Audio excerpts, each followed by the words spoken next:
Ya, pemirsa, buntut mengeluarkan kata-kata tidak sopan dalam rapat pembahasan rasionalisasi anggaran Pilkada tahun 2018 lalu, pihak teradu Komisioner KPU Bali Wayan Jondre dan pihak pengadu anggota DPRD Bali Nyoman Tirtawan menjalani sidang Dewan Kehormatan Penyelenggara Pemilu DKPP di ruang sidang kantor Bawaslu. Meskipun sanksi yang diberikan belum diputuskan, pimpinan sidang menilai pihak teradu tidak etis mengeluarkan kata-kata yang tidak sopan.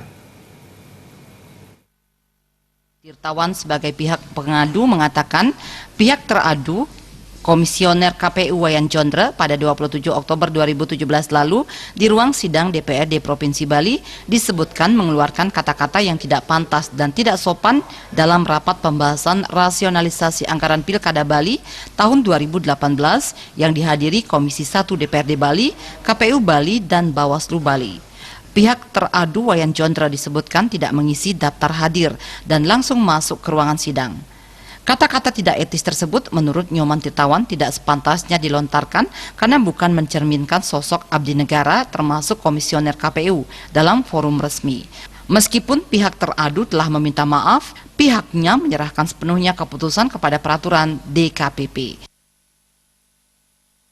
Maaf itu adalah sifatnya untuk meringankan yang namanya mungkin vonis ataupun pidananya ataupun sanksinya, namun tidak menghilangkan aspek pelanggaran etika, norma, dan aturan. Jadi harapan tetap ada tindakan.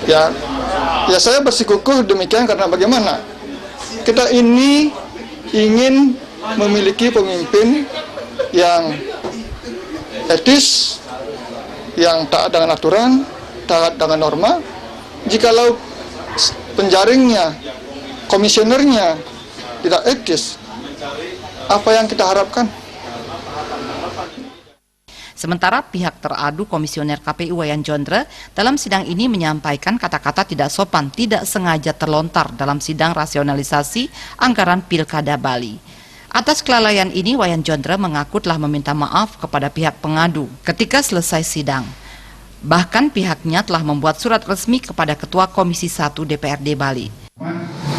Itu dikomentari juga oleh wartawan setelah rapat panas akhirnya bersama-sama. Nah, tentu pada kesempatan tersebut kami menyadari bahwa setelah diinstruksi oleh Bapak Nyoman Tirtawan bahwa saya tidak etis pada kesempatan tersebut.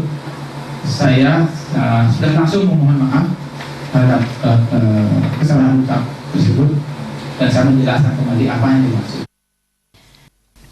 Pimpinan sidang Alfitra Salah mengatakan setelah mendengar fakta-fakta persidangan, pihaknya dari DKPP akan melakukan rapat pleno.